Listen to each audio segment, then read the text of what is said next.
muchos temas. Déjeme saludar al maestro Paco Cruz, más de 47 años en el periodismo, autor de una larga lista de libros. Le recomiendo sus más recientes libros, Las Damas del Poder, García Luna, El Señor de la Muerte, y como referencia, Tierra Narca y la guerra que nos ocultan. Mi querido Paco, ¿cómo estás? Te saludo con mucho gusto.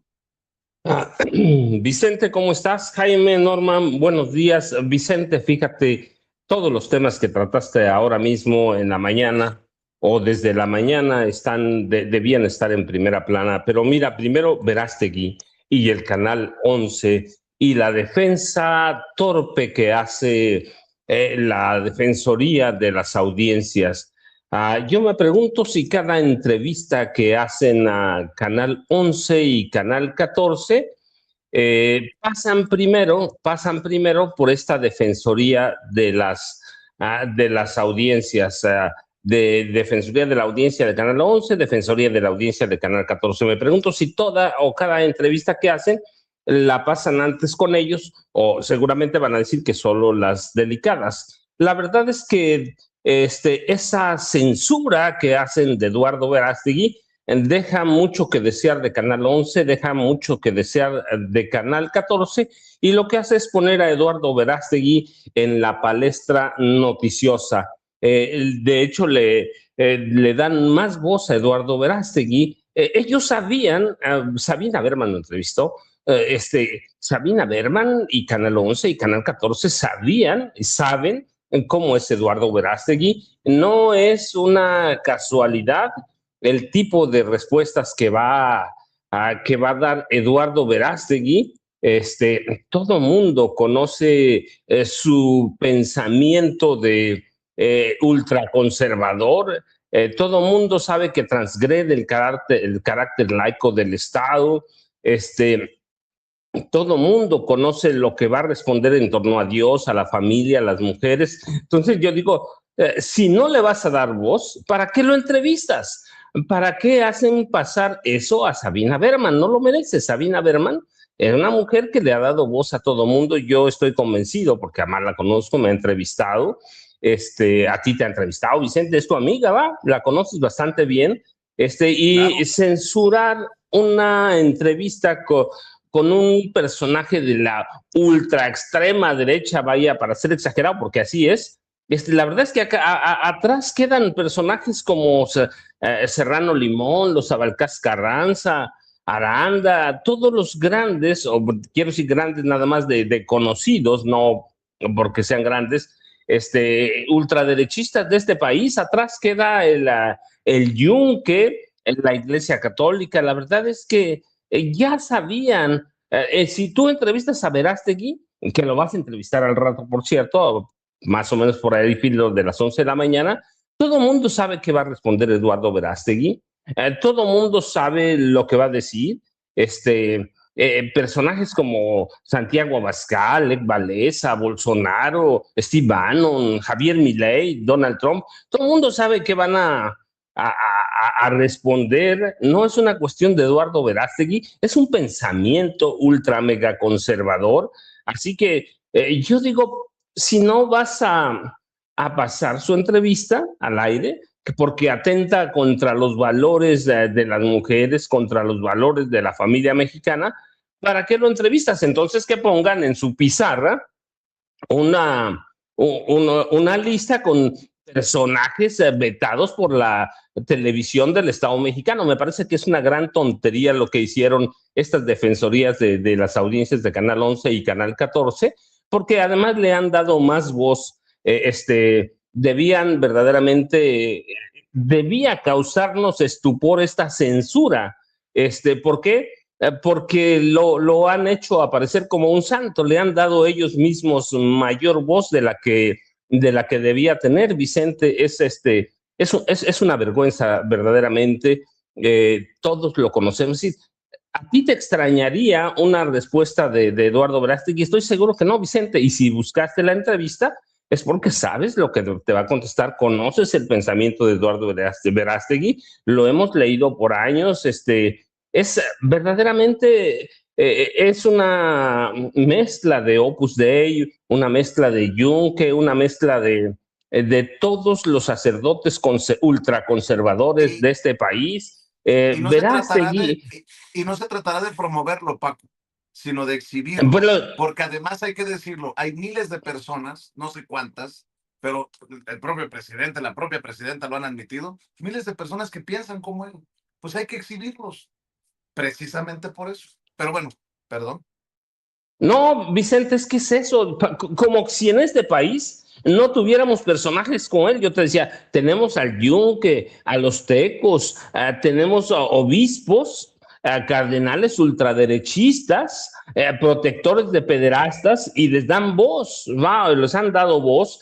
Verástegui y la televisión, perdón, la televisión mexicana del Estado, Canal 11, Canal 14 en este caso, tienen el reto de superar esas concepciones. Si lo vas a entrevistar, ya sabes.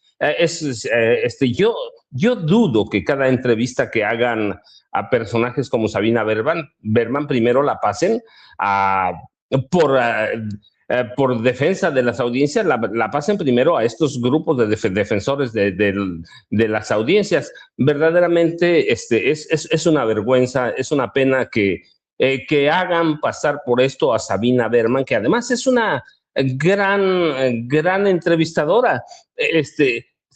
Verástegui es parte de la nueva ultraderecha mexicana, ya lo dice la presidenta. Hay millones, ¿cuántas personas votaron o cuántos electores votaron en las elecciones 2024 por Xochitl Gálvez Ruiz? No podemos esconderlo y mira, ve, no pueden esconder esto que pasa. Verdaderamente yo no sé si pensaron ellos que Verástegui iba a dar una versión contraria a la reivindicación de la familia tradicional, si pensaron que no iba a impugnar las teorías de género, si pensaron que no va a repudiar a las minorías indígenas, a las minorías sexuales, o si pensaron que se va a hacer eco del lenguaje inclusivo. Verdaderamente lo que hacen Canal 11 y Canal 14 es una vergüenza, Vicente. Debían pensarlo muy bien. Para mí es vergonzante, Vicente. Esto es un acto de censura pura y dura, un acto de defensa de la 4T, un acto de defensa de Morena, y eso le hace mucho daño, Vicente, eso le hace mucho daño. Y miran, ya están ahí Norman y Jaime, pero nada más el otro tema. Bueno, todos son, la verdad es que bien interesantes, pero el chantaje, porque es eso, el chantaje de Grupo Salinas a través de sus canales de Fuerza Informativa Azteca al gobierno de Puebla, ¿sí? Más de 2.300 millones de pesos. Vicente, ¿cómo ha vivido TV Azteca? A través del chantaje, a través de la presión, a través de la extorsión. De eso es TV Azteca. Eso es Ricardo Benjamín Salinas Pliego. Ahora, tú decías algo bien interesante. ¿Cuántos gobiernos estatales? Mira, decíamos el de la Ciudad de México. Sí, pero hay que recordar, en 2024, el gobierno de Delfina Gómez Álvarez le entregó un contrato superior a 300 millones de pesos. Y hay que ver cuántos gobiernos estatales, cuántos gobiernos municipales tienen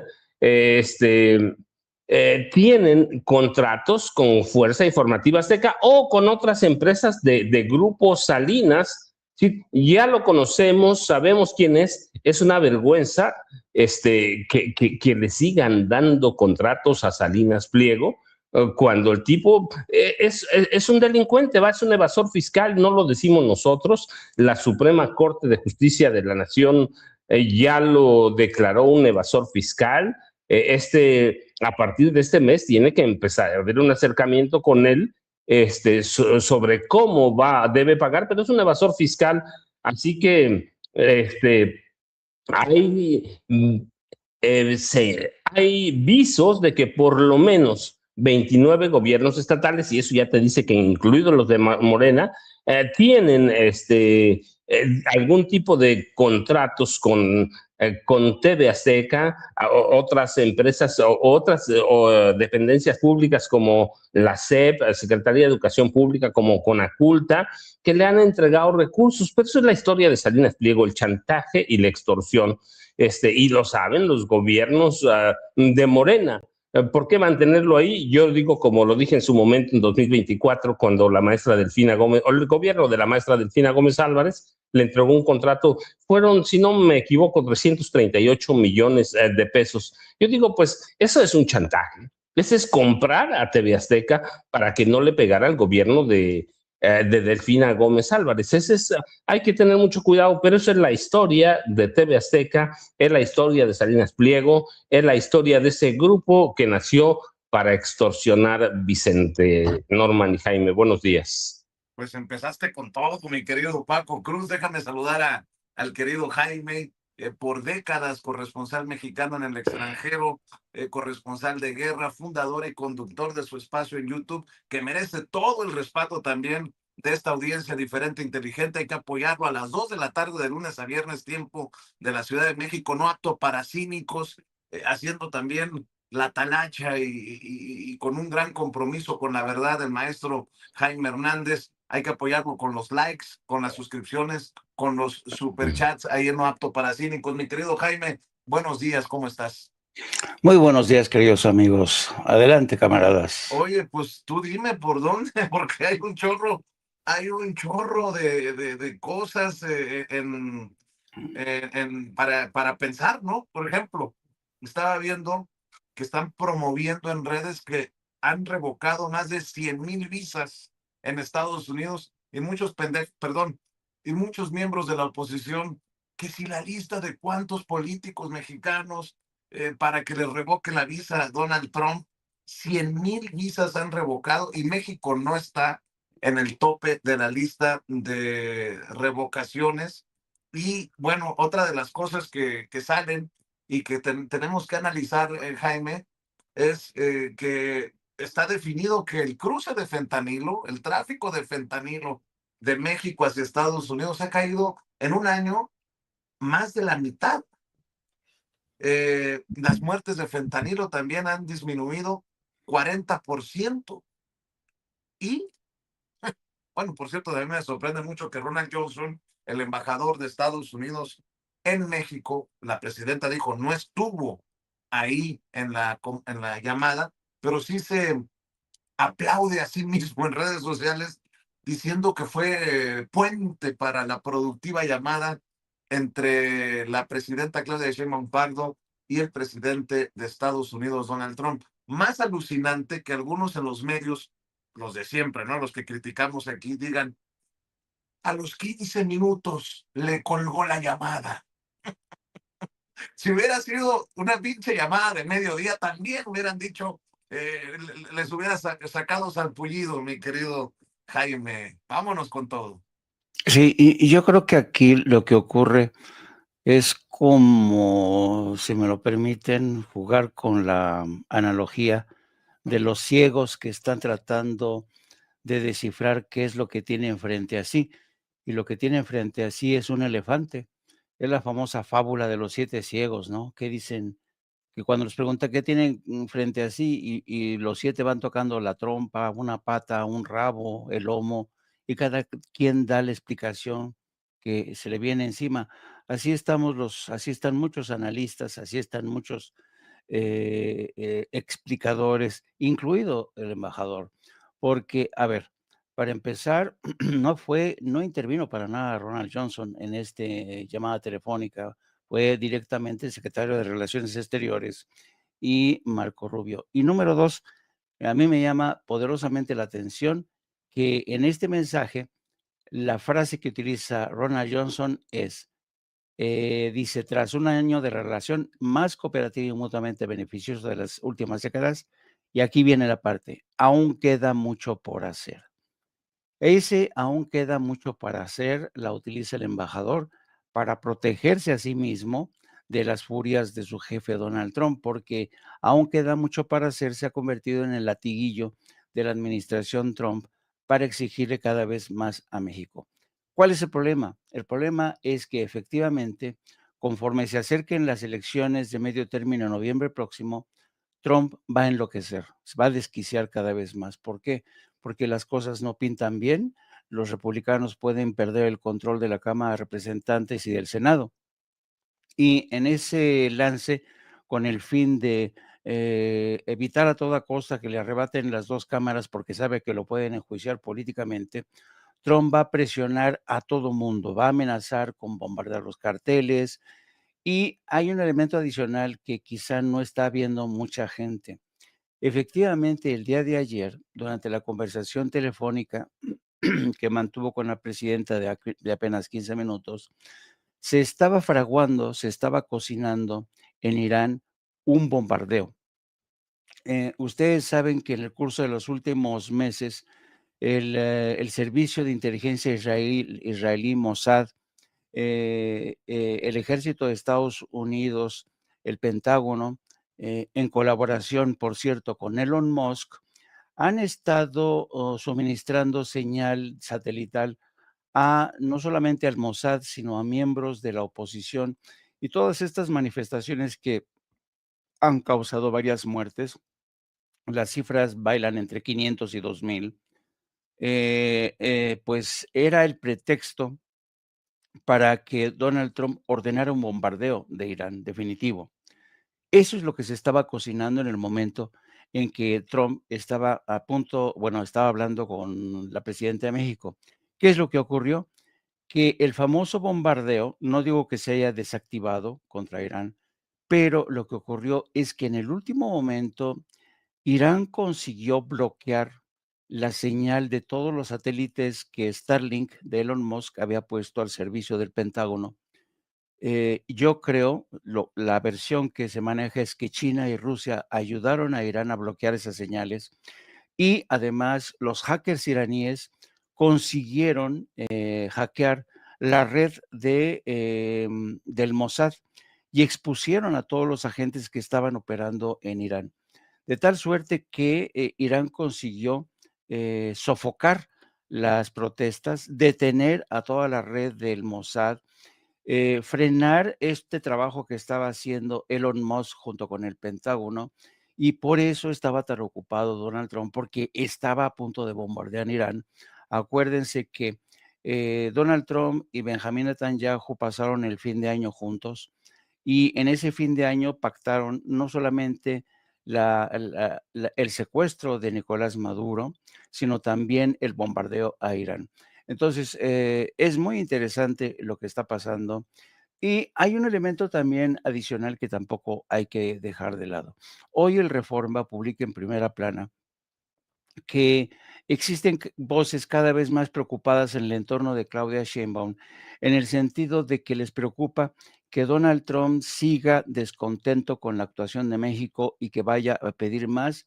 Dice que hay un sector creciente en el entorno de Sheinbaum que dicen que están pensando que le pueden entregar, si acaso, algunos miembros de Morena que ha pedido Washington, puras, de verdad, es en serio. Y esto lo sacan, copian, hicieron post-it de un artículo que publica hoy el de Wall Street, bueno, desde ayer lo publicó en su línea online, de José Córdoba, en el que se hace eco de fuentes cercanas a Morena que dicen que están diciéndole a la presidenta, oigan, ¿por qué no entregamos a fulanito de Morena? ¿Por qué no entregamos a sutanito? ¿No?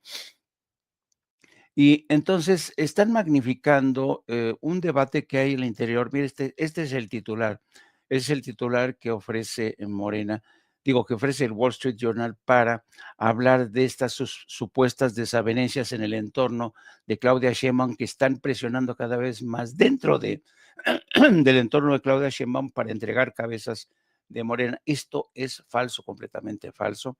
Lo único que sí hay es un debate al interior del gobierno y de Morena como partido. Ayer veíamos cómo Ricardo Sheffield, el senador por Morena, decía que en México ya debería pensarse muy mucho el tema de la entrega de petróleo a Cuba. Pero esa es una opinión de Ricardo Sheffield, que no creo que vaya a condicionar la posición de Morena ni del gobierno de Claudia Sheinbaum. Así es que estamos asistiendo a un movimiento de continua desestabilización, de continua, y medios como Reforma y El Universal se prestan para este tipo de historias que se filtran a través de medios como The Wall Street Journal, citando medios cercanos a la propia Claudia Sheinbaum. Y otro elemento que me gustaría mencionar, y aquí me sumo a la voz del maestro Paco Cruz y a la tuya, es insólito, insólito, me atreveré a decir, el hecho de que los medios del Estado hayan censurado la entrevista de Sabina Berman, de este señor que enarbola a la Virgen de Guadalupe para proclamar su causa. Yo creo que esta es una falta de respeto, no solamente a Sabina Berman, sino a la inteligencia de todos los ciudadanos mexicanos que creen que somos menores de edad y que no somos capaces de aguantar las declaraciones de este personaje con una inteligencia tan chata, tan mediocre. Y como bien decías, Vicente, estos personajes se pintan a sí mismos y Sabina Berman es una experta en darles ese espacio para que solitos se retraten. Es muy triste, es lamentable que desde los medios del Estado se estén censurando, y no solamente lo ha dicho una y otra vez el presidente, sino también la presidenta Claudia Sheinbaum, que es preferible que haya abusos, pero censura en ningún sentido. Pero esto te habla de la mediocridad que sigue habiendo en el manejo, de la falta de imaginación de esta gente que ya se han convertido, se han adocenado en sus cargos, realmente habla de su mediocridad gris. Genaro Villamil, que durante muchos años buscó una oportunidad para brillar en el concierto de los medios, cuando se le da la oportunidad va y la caga, y la caga. Es increíble cómo de verdad, y conste que, y lo ha dicho el maestro Paco Cruz, y yo lo digo, a nuestra edad nosotros ya no estamos para pelear cargos, ni decir, no, que se quite él y me pongo yo. No, no se trata de eso, de verdad. Estamos viendo realmente el embate de grandes medios, grandes corporaciones, TV Azteca, ahora el Wall Street Journal, ahora el Reforma, y esta gente de televisión del Estado salen con este tipo de estupideces.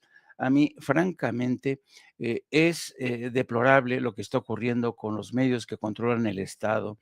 Y el problema es que son gente que se han apoltronado, colocado a su gente y no dejan pasar ni el aire, para que nadie los quite, para que nadie los cuestione. Así es que yo creo que es lamentable. Ojalá que se reconsidere esta decisión, porque sentaría un precedente muy grave, muy preocupante, en un país de libertades del que yo renegué durante tantos años, lo mismo que el maestro Paco Cruz. Así es que con eso creo que por el momento y así, este es mi saque, caballeros. Y vaya saque, mi querido, mi querido Jaime, con todo. Eh, a ver, no, ya mejor así lo dejo.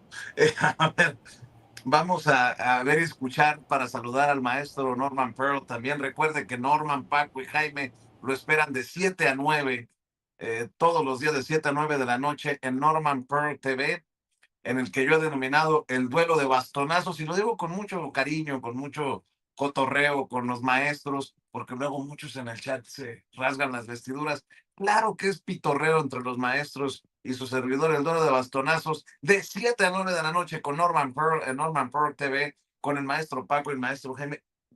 Lo que dijo Pablo Gómez, titular de la Comisión Presidencial para la Reforma Electoral, que le generó ardor en el chiquistriquis a todos los que van a salir, casi lo puedo firmar, a defender al INE, que tanto le han escupido después de la salida de Lorenzo Córdoba. Es que ningún chile les embona. Este es Pablo Gómez. Vea y escuche. Ahora,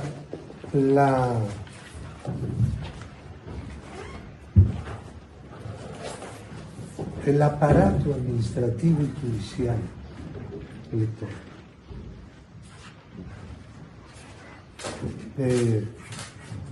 es también uno de los elementos fundamentales para poder hacer valer la soberanía constitucional. Son los grandes instrumentos de todo comicio de esta naturaleza. Ahora, yo siempre he sido opuesto a usar la palabra autonomía. Autonomía quiere decir quien se da su propio gobierno, su propia ley. Una universidad, por ejemplo, con independencia de que las leyes orgánicas sean inconstitucionales, lo son todas en México. Las universidades deberían tener, por decreto legislativo, como dice la fracción séptima del artículo 3 de la Constitución, por lo que la misma Constitución le da, la capacidad y la responsabilidad de gobernarse a sí misma. Los órganos administrativos no son eso, por más que se quiera, no sé, entender algo, pero deben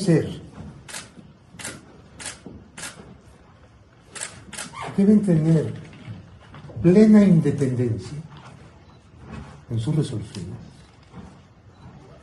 deben ser imparciales,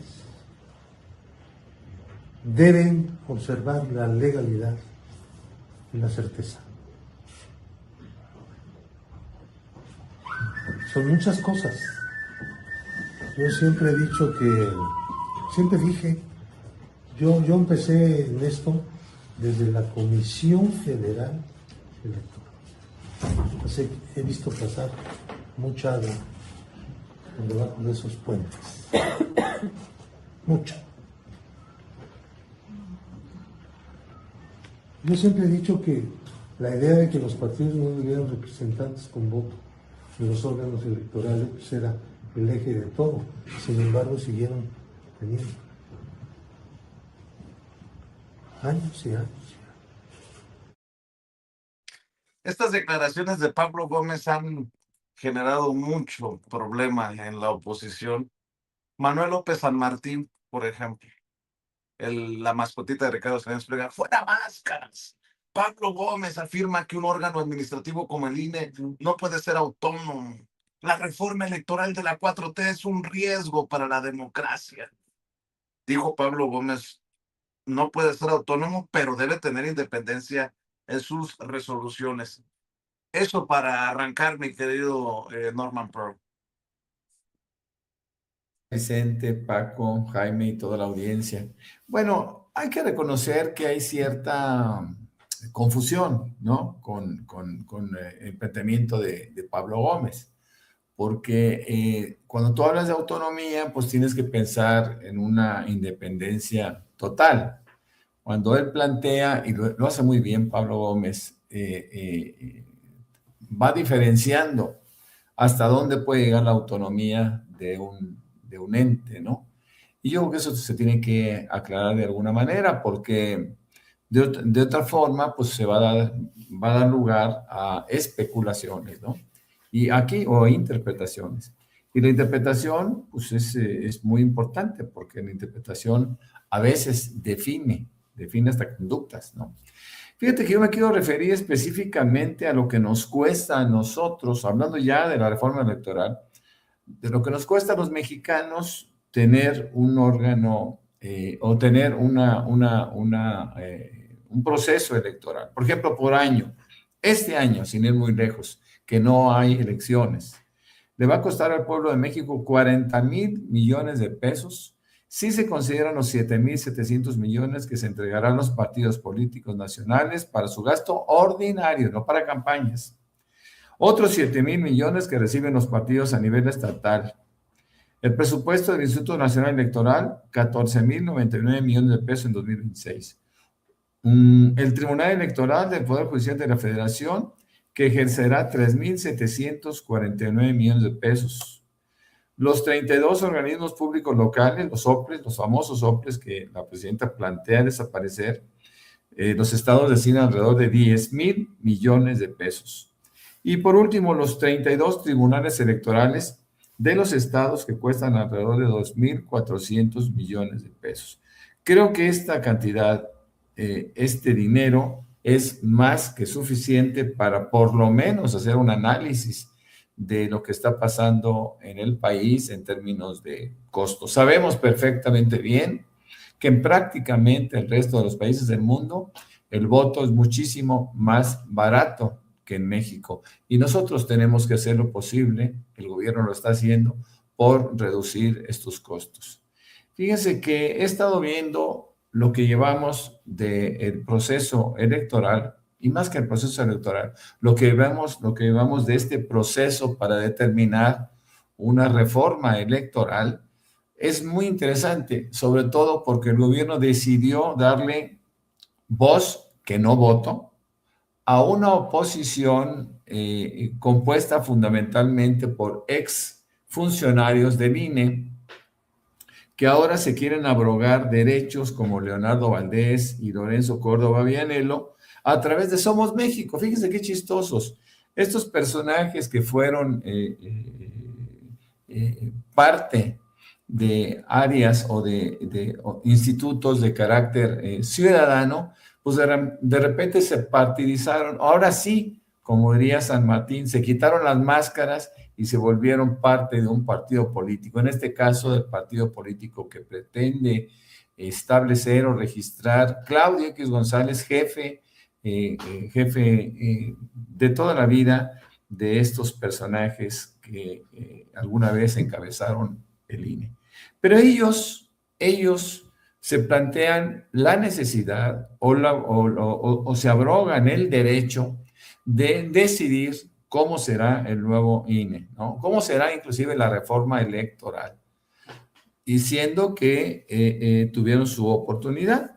Inclusive los propios consejeros del INE, los actuales consejeros del INE, en donde mayoritariamente son gente de Lorenzo Córdoba, fíjense nada más, ellos entregaron ayer 241 propuestas de los propios consejeros a la Comisión de la Reforma Electoral, y me llama la atención cómo ellos están ponderando la importancia de que el instituto tenga mucho dinero o mantenga el dinero. Para ellos hablan de mantener la autonomía del Instituto Electoral y garantizar un presupuesto suficiente mediante una fórmula basada en el Producto Interno Bruto. Es decir, si tú tienes que el Producto Interno Bruto de México es de tal monto, ellos quieren un pedacito. O lo mismo también con el crecimiento del padrón electoral, que eso sería o tendría cierta lógica, ¿no? ¿Por qué? Pues porque simplemente no es lo mismo atender a 120 millones a 100 millones de electores como estuvieron en el 2024, 99 infracción, a que atender a 110, ¿no? Y en ese sentido, pues hay que abrir más casillas y hay más gasto, etcétera. Eso podría tener cierta lógica. Lo que no tiene lógica es el planteamiento que hacen fuera del ámbito de los partidos políticos, es querer imponer condiciones previas.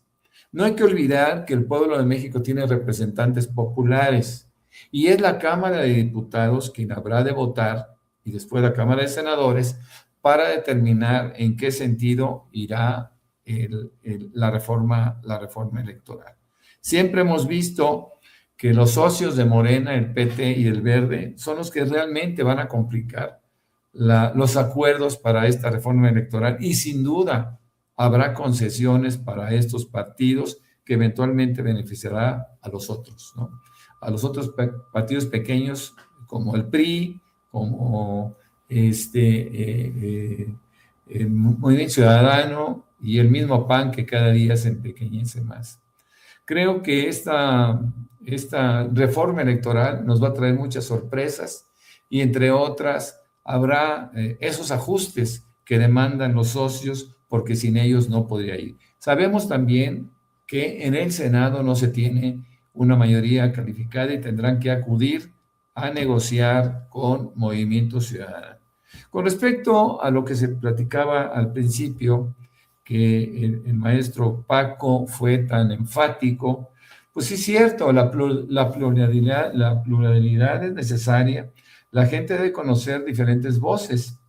Los medios tenemos la obligación de tragar sapos, mi querido Vicente, porque es la audiencia quien debe de ir calificando, ¿no? Yo creo que hay que escuchar a todos, creo que al margen de nuestras convicciones ideológicas, no nos podemos cerrar como lo han hecho o lo pretenden hacer algunos medios. No hay que olvidar, y aquí hay que reconocerlo, que muchos medios tradicionales reciben tragando sapos a mucha gente de Morena y de partidos aliados que aprovechan la ocasión pues, para tener mensajes. Vemos a Arturo Ávila y su participación sistemática con estos medios tradicionales y cómo no le cierran las puertas, porque hacerlo es un absurdo, es querer tapar el sol con un dedo, no podemos hacer eso. Ahora fíjate que la cancelación de visas a los 100,000 mexicanos, yo diría que es un estímulo. Son 100,000 en total, ¿no? Sí, 100,000 en pero no total. mexicanos solamente. Ah, no, yo pensaba que eran puros mexicanos. No. Así entendí la noticia. Como el 20% creo que han sido mexicanos, y no solamente políticos, no, en general, ¿no? Sí, 100,000 en total, mi querido Norman. Ok, muy bien, qué bueno que haces la aclaración, porque yo me fui con noticia que das ahorita. Pues yo creo que es un estímulo para que vean más allá de los Estados Unidos, ¿no? Yo creo que Estados Unidos se pierde nuestros ahorritos y ya las compras las vamos a tener que hacer en otra parte, ¿no?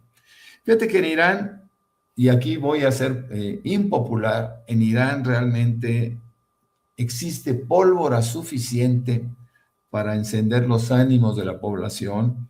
Y esto yo siempre he estado en contra de la teocracia, la imposición de vestuarios, de hábitos, de velos, etcétera, etcétera. Pero ahora esa inflación del 70% resulta dramático. No hay que olvidar que son los bazarís, los dueños de los bazares, los que imponen en 1979 en términos de dinero a los ayatolas, y son ahora ellos mismos quienes nos están cuestionando. Claro que el regreso de un iluminado como el hijo de Pahlavi me parece grotesco, pero creo que los iraníes tienen que ir más allá de esas historias y resolver su problemática solos. Rusia y China se mantienen como al margen y se mantienen en una posición en donde ofrecen su intermediación, como yo creo que debería de suceder. Las manos de Irán, las manos del Mossad, ayer lo comentaba aquí mismo Sin Censura, pues son los que han estado en las marchas provocando, incendiando, pero eso sí, con mucha pólvora que lamentablemente existe en Irán, mi querido Vicente Paco Jaime. Que no se nos quede en el tintero, la Suprema Corte de Justicia de la Nación ratificó la eliminación de 109 fideicomisos durante el gobierno de Andrés Manuel López Obrador. Esta medida que permite devolver 68,000 millones de pesos al presupuesto para destinarlo, no sé, en hospitales, escuelas, becas, programas sociales. Esto que puso muy mal a Norma Piña y a sus cómplices, la expresidenta de la Suprema Corte de Justicia de la Nación. Y nada más por no dejar, ¿qué le pasó? ¿Qué le pasó a este personaje, Ramón Alberto Garza, de Código Magenta? Nada más por no dejarse, si antes de que llegue la presidenta, eche lo que dijo en Atypical TV, por favor. A ver si me ayuda. No fue tan amistosa, fue nada más 15 minutos. Ella misma reconoce que no fue muy amable y quedaron de volverse a llamar. Cuidado. Hay rispidez en la relación. ¿Por qué? Porque Claudia sacó el reclamo de lo de Venezuela. Yo creo que a Trump no le debe haber gustado y decidió cortar por lo sano y quedaron 15 minutos nada más. Por supuesto, van a protocolizar todo, pero no fue tan amable como ella. Y creo que ella misma lo terminó por reconocer, que no está tan tersa la relación, y les guste o no, en Palacio Nacional vienen ¿quién hace el análisis más pendejo? Perdón por la expresión, de la llamada entre el presidente de Estados Unidos, Donald Trump, y la presidenta Claudia Sheinbaum Pardo. Entre Ramón Alberto Riva Palacio dice: la cabeza fría de Claudia Sheinbaum es evitar el choque, administrar el daño y ganar tiempo, que en el corto plazo suena razonable, pero en el largo puede ser letal, porque como demuestra el paradigma de la rana, no es la falta de inteligencia, sino la normalización del peligro.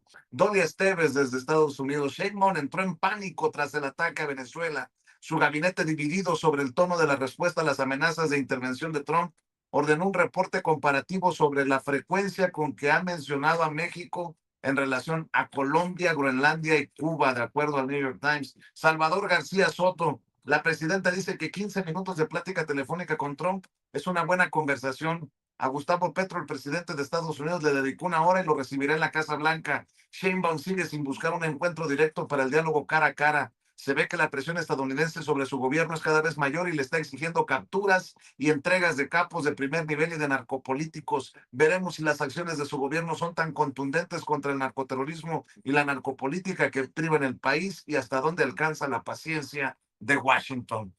Le digo que hay competencia, pero bueno, mi querido Paco, ¿con qué cierras? Vicente, ya lo dijiste tú, hay competencia de pendejos, de opinadores pendejos. La realidad es que esas listas, esas opiniones demuestran a qué grado ha llegado la vieja prensa mexicana. Esa vive en el pasado, va a vivir en el pasado, de Dolly Esteves a Raimundo Rivapalacio, al que tú pongas, sí, Ramón Alberto Garza, que yo recuerdo, y Jaime lo recuerda muy bien porque lo leímos y lo escuchamos al mismo tiempo. Ramón Alberto Garza fue aquel personaje hace unos meses que avisoraba o que vislumbró que ya este país se iba a acabar con una sola declaración de Mayo Zambada o de Ovidio Guzmán López. Ya este país se estaba acabando. Yo le dije a Jaime en aquella ocasión: ya me voy a ir del país, porque ya Ramón Alberto Garza dijo que se iba a acabar el país. Ese es el nivel de periodistas y opinadores que tenemos en este país. Vicente, yo ya sabes, @Paco Cruz Jiménez en X, antes Twitter, Francisco Cruz Jiménez en Facebook, y nos vemos al rato. Vicente, buenos días. Jaime, buenos días. Norman. Claro que sí, nos vemos al rato en la mesa de seguridad con Pepe Reveles y el abogado César Gutiérrez Priego, querido Paco. Mi querido Jaime, ¿con qué quieres cerrar tú?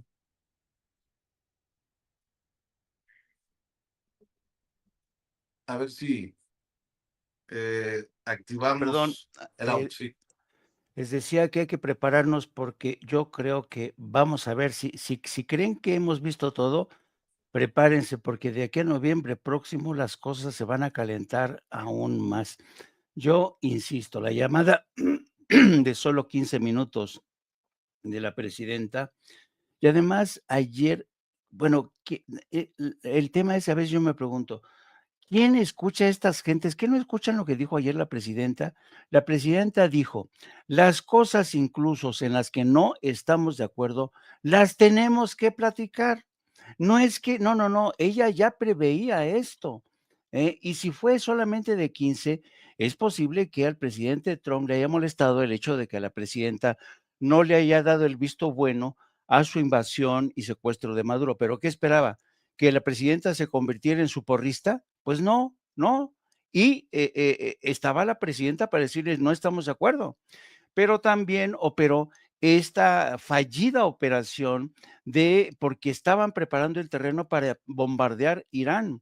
Si no es porque China y Rusia arriman el hombro y le ayudan a Irán a bloquear los satélites de Elon Musk, que estaba suministrando información que servía no solamente a la gente que estaba, al Mossad y a la gente que estaba, sino también al Pentágono. Hay un acuerdo que ayer mismo hizo público el secretario de Guerra, Pete Hegseth, con Elon Musk. Ya van a utilizar satélites de Starlink, y eso te dice todo. Entonces, ayer estaba Trump muy pendiente de lo que estaba ocurriendo en Irán, y por eso mismo fue tan corta, y claro, por la molestia de que la presidenta se lo iba a decir, o que, ¿qué querían? Que la presidenta dijera: no, lo que usted diga, señor presidente. Esta gente, como Ramón Alberto Garza, demuestran hasta qué punto son tan estrechos de miras, de mente, de ideas, pero insisto, se va a poner aún más gorda la cosa de aquí a noviembre, porque vamos a ver a un Donald Trump desesperado por no perder el poder de las dos cámaras. Y ya saben, yo los espero a las 14 horas en No Apto para Cínicos. Claro que sí, a las 2 de la tarde, tiempo de la Ciudad de México, no apto para cínicos, con el maestro Jaime Hernández, y de 7 a 9 de la noche, con Jaime, con Paco y con Norman en Norman Pearl TV. Mi querido Norman, ¿con qué cierras tú? Pues yo simplemente hago una síntesis. Sheffield, el expanista, saca su pasado panista y se opone a que México ayude a Cuba en este proceso tan complicado que están viviendo con la falta de petróleo venezolano. Pues ahí me pueden encontrar como Norman F. Pearl en X, antes Twitter, y también en 2 cuentas que tengo en Facebook. Y por supuesto, de 7 a 9 de la noche, pues tengo el privilegio de compartir el espacio de lunes a viernes con los maestros Jaime Hernández y Paco Cruz. Nada más recuerden, busquen Norman Pearl TV y con eso basta. Muchas gracias a ¿Qué todos. chinga le pusiste a Sheffield? El que fue panista, siempre panista.